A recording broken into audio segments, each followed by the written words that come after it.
कि सर क्या करूं 280 से नंबर ज्यादा ज्यादा लाने के लिए। कि कई बार जो 270 आ जाते हैं, कई बार ये 290, 270, 280, 290 यही अटका पड़ा हूं। सर क्या करूं, बताऊं क्या करूं। चाय में जितनी चीनी डालोगे ना, चाय उतनी मीठी होगी भैया। कई बार जो हमारे साथ ऐसा होता है, हम किताब पढ़ रहे हैं, 1 घंटा हो गया पढ़ते पढ़ते, और पता चला यार 1 घंटे से मेरे इस पेज में कोई आउटपुट नहीं आया। तो दुनिया के हर एग्जाम को क्रैक करने का एक ही फॉर्मूला है कि आपको वो मेहनत करनी पड़ेगी जो जिंदगी में आपसे दोबारा ना हो। हेलो बच्चों, कैसे हो आप सब। उम्मीद करते हैं आप सब बहुत बढ़िया होंगे। तो बच्चों, नीट 2025 के एग्जाम में बहुत ज्यादा समय बाकी नहीं है, ये आपको अच्छे से पता है कि भैया एग्जाम टाइम अगर आप देखो और जितना समय बाकी, आधे से ज्यादा मार्च जो है वो जा चुका है। और अब अगर छुट्टियां उटियां सब हटा दे तो आप देखोगे कि भाई हमारे पास मुश्किल से जो हो 40 दिन का समय बाकी है, 35-40 दिन का समय है। तो बात आज की वीडियो में हम यही करेंगे कि इस 40 दिन में आपकी स्ट्रेटेजी क्या होनी चाहिए, आपको किस तरीके से पढ़ना चाहिए, किस तरीके से रिवीजन करना चाहिए, कौन से टॉपिक आपको आने कंपलसरी है जिससे कि आपका स्कोर जो है वो इंप्रूव हो सके और एक अच्छे स्कोर के साथ आप मेडिकल कॉलेज में प्रवेश ले सके। ठीक है। और भैया आपको जो है वो नीट का जो फॉर्म है वो आपने अब तक भर दिया होगा। ठीक है। और इसके अलावा जो है वो अगर कोई करेक्शन वगैरह है तो वो भी जो है वो आप आने वाले समय में जब भी करेक्शन विंडो ओपन हो, या तो हो गई होगी या अगर ओपन हो तो वहां पर आपको जो है वो करेक्शन का भी मौका मिल जाएगा।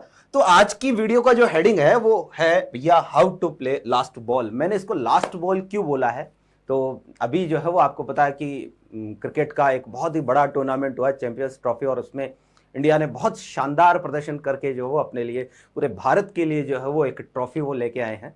तो ये हम सब के लिए बहुत गर्व की बात है। तो वहीं पर जैसे आपने देखा होगा, मैच आपने देखा होगा, कई बार देख लेना चाहिए। माना कि नीट की प्रिपरेशन करनी है, लेकिन कई बार मैच भी देख लेना चाहिए, कई बार मूवीज भी देख लेनी चाहिए, दिमाग जो है उसको रिलैक्स मिलता है। तो लास्ट बॉल पे जैसे ही लास्ट जो विनिंग रन है, 4 रन मारे गए, तो पता चला कि भाई सारे के सारे जो पूरा इंडिया उसके साथ जो झूम गया। तो लास्ट बॉल को कैसे आप खेलें, लास्ट बॉल पर हमें इस बार 6 रन मारने हैं और नीट 2025 के एग्जाम में हमें अपनी सीट को क्या करना है, सिक्योर करना है। ठीक है। अब भाई देखो जरा कि यहां से मैंने आप ही के कुछ कॉमन क्वेश्चंस लिए हैं जो अक्सर बच्चे पूछते हैं, कमेंट में मेंशन करते हैं, या फिर जो पर्सनली आके मिलते हैं, या फोन के थ्रू, मैसेज के थ्रू, व्हाट्सएप के थ्रू जो है वो जो बच्चे जुड़े हुए हैं वो पूछते हैं। उनके कुछ जनरल से कॉमन से सवाल है ना। मैंने वही सारे सवाल लिए, एक एक करके मैं सारे सवालों के जवाब दूंगा। और भैया बहुत ध्यान से इसको वीडियो को पूरा देखना लास्ट तक। बीच में अगर स्किप करोगे तो अध जल गगरी झलकत जाए, वो वाली जो है वो सिचुएशन हो जाएगी। और भाई अधूरा ज्ञान हानिकारक होता है, ये आपको पता है। तो जैसे कुछ कॉमन सवाल है, सामान्य से क्वेश्चन कि सर सिलेबस पूरा हो गया है, अब रिवीजन कैसे करें, है ना। कि भाई आप जिस भी कोचिंग में पढ़ रहे हो, जहां पर भी आप पढ़ रहे हो, सिलेबस अब तक पूरा हो गया होगा। नहीं हुआ है तो भैया 1-2 दिन में, 2-4 दिन में जो कंप्लीट हो जाना चाहिए। और अगर आपको इसका आइडिया नहीं लग रहा है कि भाई सिलेबस अभी तक कंप्लीट नहीं हुआ है ना, और इससे भी ज्यादा समय लग रहा है, तो कहीं ना कहीं जो है वो कोचिंग वाले इसमें जो डिफॉल्टर हो सकते हैं, क्योंकि भैया वो मैनेज उसको नहीं कर पा रहे हैं। अदरवाइज जो सिलेबस इस टाइम तक तो पूरा हो ही जाना चाहिए। तो ये एक सवाल है। फिर कुछ टॉपिक अगर वीक रह गए तो उन्हें कैसे तैयार करें, ये बड़ा क्वेश्चन है। सर पीछे का बैकलॉग रह गया है ना, टॉपिक वीक रह गया, वो जो है वो फिजिक्स में ये टॉपिक वीक है, फिजिक्स में, केमिस्ट्री में जो है मेरा मूल कंसेप्ट वीक है, केमिस्ट्री में इलेक्ट्रोकेमिस्ट्री वीक, क्या करें सर, कैसे उसको तैयार करें, वो भी मैं बताऊंगा। फिर अगला सर डीटीएस चल रहे हैं, लेकिन डीटीएस में बहुत सारे बच्चों को क्वेरी आती है कि सर डीटीएस चल रहे हैं लेकिन डीटीएस में नंबर नहीं बढ़ते, नंबर कांस्टेंट हो गए, क्या कारण है। फिर अगला सवाल है इनऑर्गेनिक का। ये बहुत बच्चे पूछते हैं सर इनऑर्गेनिक समझ में नहीं आती, इनऑर्गेनिक याद नहीं होती है, इनऑर्गेनिक में नंबर नहीं आते हैं, है ना। फिर अगला जो है वो कि सर टाइम बहुत कम है और अब अगर मैं रिवीजन को अच्छे से करूं या अच्छे से घोट लूं सारी चीजें तो क्या मेरा सिलेक्शन हो पाएगा। चलिए शुरू कर दें, एक एक सवाल पर बात करेंगे। सबसे पहला सवाल जो अक्सर बच्चे पूछते हैं कि सर सिलेबस पूरा हो गया है, अब रिवीजन कैसे करें। मैं एक चीज आपको बता देता हूं, अगर सिलेबस पूरा है तो आपकी कोचिंग ने आपको एक डीटीएस का प्लानर दे रखा होगा कि भाई अब हम आपके ये टेस्ट करवाएंगे, इनमें से मेजर इतने होंगे, इनमें से फुल सिलेबस के इतने होंगे, इनमें से जो है वो दो कई कोचिंग जो है वो ऐसे हैं कि भाई फिजिक्स और बायो साथ में ले लिया, केमिस्ट्री और बायो साथ में ले लिया, इस तरीके से 2-2 पार्ट में टेस्ट करवाते हैं। कई केवल इंडिविजुअल पार्ट का भी टेस्ट करवाते हैं, केवल फिजिक्स का हो गया उस दिन, अगले दिन केमिस्ट्री का हो गया, अगले दिन बायो का हो गया, इस तरीके से भी होता है। सबका पैटर्न अलग अलग होता है और सबका एक ही मोटिव है कि आपके नीट का स्कोर जो है वो क्या आना चाहिए, अच्छा आना चाहिए, नीट का स्कोर जो है वो बेटर आना चाहिए। सबका यही मोटिव होता है। कोई ये नहीं चाहता है कि भैया आपका सिलेक्शन ना हो। तो भाई आपको जो भी डीटीएस का प्लानर मिला है ना, 101% उस प्लानर को फॉलो करना है, कोई अपना दिमाग नहीं लगाना है। आपके पहले सवाल का जवाब यही है कि भैया आपको डीटीएस का प्लानर जो है ना वो 100% फॉलो करना है। डीटीएस का प्लान 100% फॉलो करना है, फॉलो करना है ना। देखो जरा कि क्या है, आपको अपना दिमाग मत लगाना कि जैसे मान लो आपका डीटीएस, पहला डीटीएस है मोल कंसेप्ट का, और आपको लग रहा है आपका एटॉमिक स्ट्रक्चर वीक है तो चलो मैं पहले एटॉमिक पढ़ लेता हूं ना, मत करना भैया। आप अपनी कोई स्ट्रेटेजी मत बनाओ इस समय पर। आपको अगर स्ट्रेटेजी बनानी थी तो आप अक्टूबर, नवंबर, दिसंबर तब बना लेते और उसको फॉलो कर लेते, और आपने बनाई भी होगी, आपने फॉलो भी करी होगी।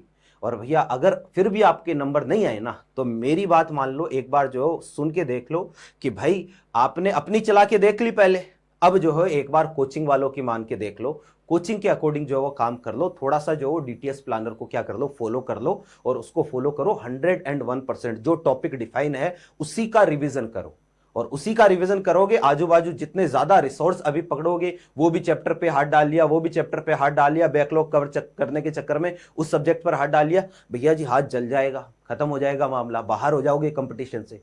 101% डीटीएस का प्लान फॉलो करना है, ठीक है। तो रिवीजन की यही स्ट्रेटेजी है, क्योंकि भाई रिवीजन करने के लिए एक प्रॉपर शेड्यूल की जरूरत है, और कोचिंग वाले वो शेड्यूल प्रोवाइड करवा रहे हैं, तो हम अपना दिमाग क्यों लगाएं, हम अपना दिमाग पढ़ाई में लगाएंगे ना बाद में।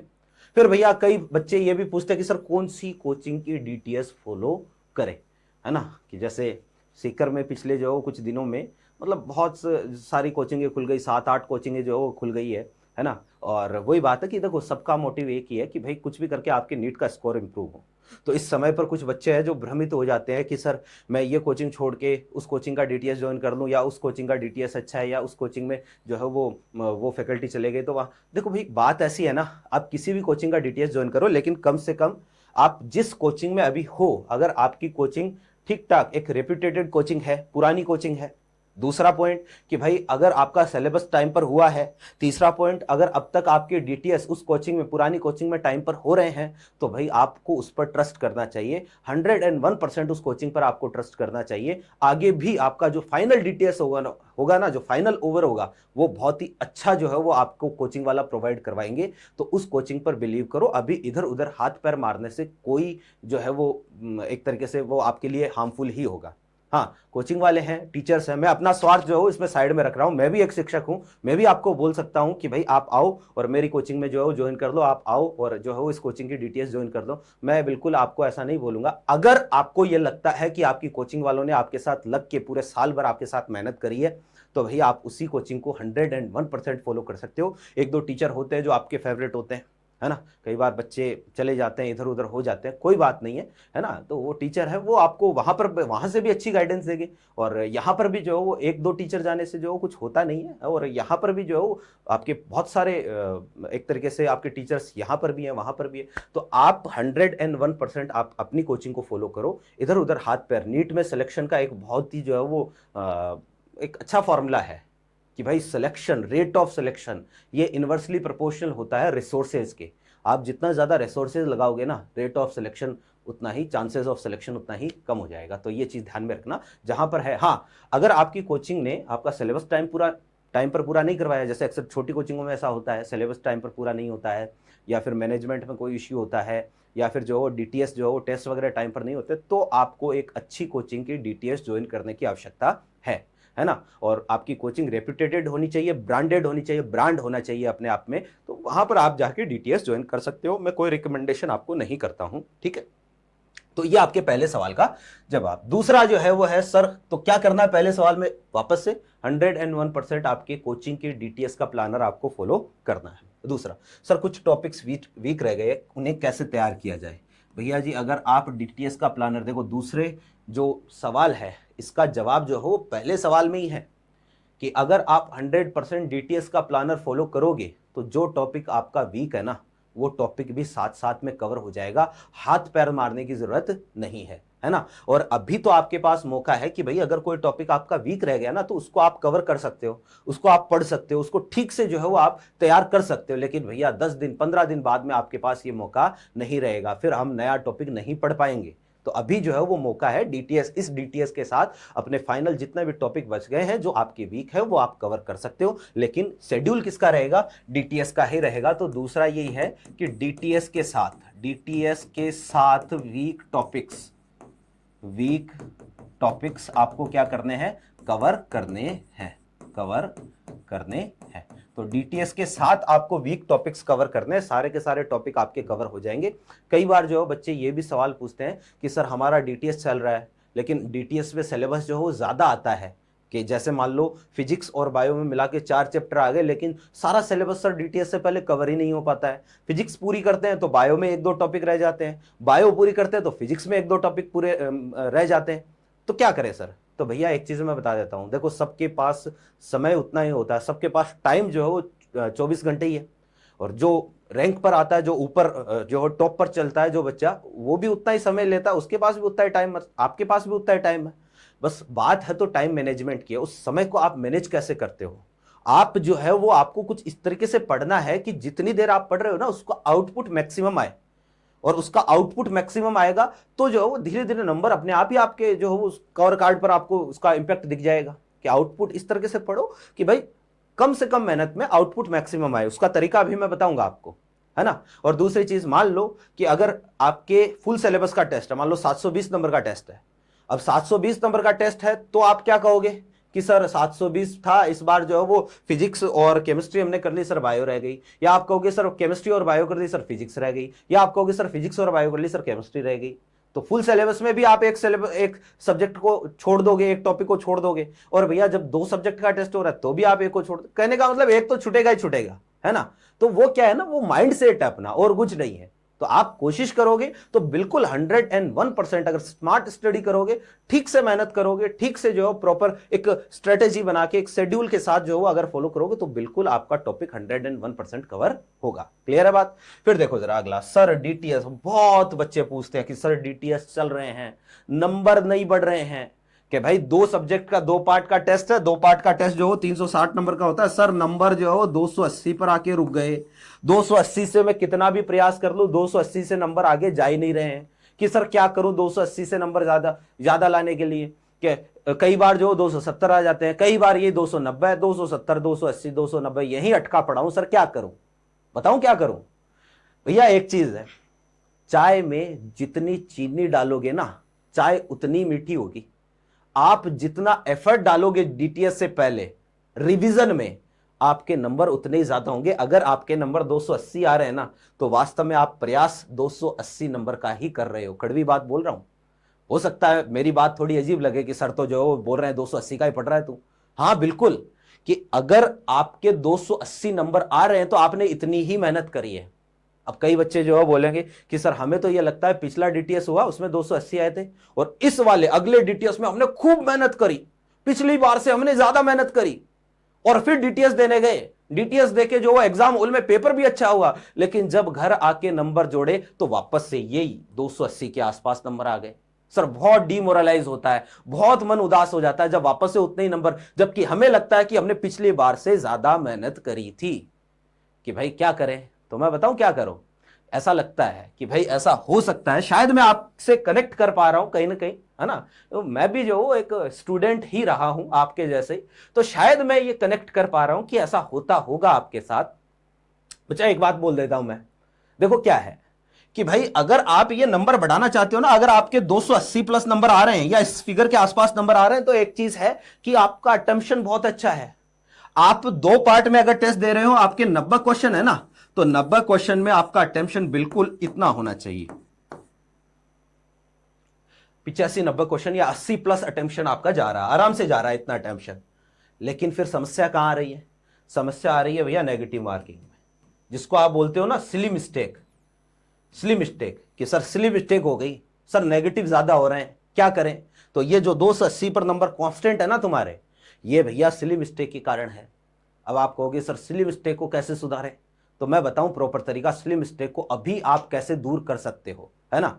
भैया जी कई बार ऐसा होता है ना कि भाई सिली मिस्टेक क्यों होती है? पहली बात तो सिली मिस्टेक कुछ नहीं है, सिली मिस्टेक नहीं है, पूरी फुल मिस्टेक है, आपकी ही गलती 101%। आपका लैक ऑफ अटेंशन है, आपने फोकस पेपर में नहीं किया, आपका जो हो कंसंट्रेशन पेपर में नहीं था, इसलिए जो हो वो इसलिए मिस्टेक हुई है, इसलिए नंबर जो हो कटा आपका। आप रूम पर जाके देखो ना, आप जैसे ही सवाल को देखो, अरे यार गलत हो गया यार, ये तो आ रहा था मेरे को, ऐसा होता होगा आपके साथ, आपकी ही गलती है वो। अब देखो इसको दूर कैसे करें। लेक ऑफ अटेंशन के कारण ऐसा हुआ है, अटेंशन की कमी के कारण ऐसा हुआ है भैया। कई बार जो हमारे साथ ऐसा होता है, हम किताब पढ़ रहे हैं, 1 घंटा हो गया पढ़ते पढ़ते, और पता चला यार 1 घंटे से मेरे इस पेज में कोई आउटपुट नहीं आया।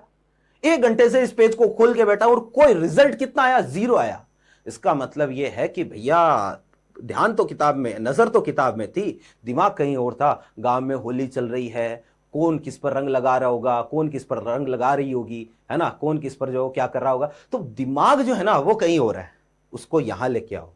और ये करने का सबसे अच्छा उपाय है, आप अपने टाइम को आधे आधे घंटे में जो डिवाइड कर लो, आधे घंटे में, 20 मिनट में, 15 मिनट में, 1 घंटे में, जैसे भी आपकी सहूलियत हो। कहने का मतलब कि जैसे मान लो आपको जो है वो एक आपने पेज पढ़ा है ना, आपने ये पेज कंप्लीट कर लिया मान लो 10 मिनट में, तो 10 मिनट बाद में जो आप एक साइड में पेज पर लिख लो, इस पेज पे तुमने क्या याद किया 10 मिनट में, तुमने क्या, बस हेडिंग लिख लो कि मान लो टॉपिक था मोल कंसेप्ट में परसेंटेज कंपोजिशन, तो 10 मिनट बाद में जो परसेंटेज कंपोजिशन जो हो वो क्या कर लो, वहां पर लिख लो कि ये मेरे को आता है। फिर पूछो ये मेरा रिवीजन हुआ कि नहीं हुआ। अगर आपका जो है मन कह रहा है कि रिवीजन हुआ तो ठीक है, अदरवाइज वापस से जाके पढ़ लो उसको। हर 10 मिनट में, हर जो है वो एक टॉपिक के बाद में जैसे ही टॉपिक कवर हुआ उसको लिख लो साइड में। अब आप कहोगे सर इससे क्या होगा, इससे फोकस बनेगा मेरे भाई, इससे फोकस बनेगा, अटेंशन आएगा, और जो हो पेपर में जब आप अटेम्प्ट करोगे ना पेपर में, तो उसका इंपैक्ट नंबर पे आपको अपने आप इसका नजर आने लग जाएगा, गारंटी है मेरी, एक बार करके देख लो। तो फोकस की कमी से तो सिली मिस्टेक होती है, और सिली मिस्टेक को दूर कर लोगे तो नंबर अपने आप क्या हो जाएंगे, बढ़ जाएंगे। समझ गए बात को। तो ये करना है। वो बोलते हैं ना मारवाड़ी में एक कहावत है कि 100 जखेड़ी एक लिखेड़ी बराबर हो है। तो भैया आप 100 बार भले ही अपने मन को बोल दो कि ये टॉपिक मेरा कवर है, ये टॉपिक मैंने जो है वो रिवाइज कर लिया है, और एक बार अगर उसको टॉपिक को 10 मिनट के बाद में या एक बार पढ़ने के बाद में लिख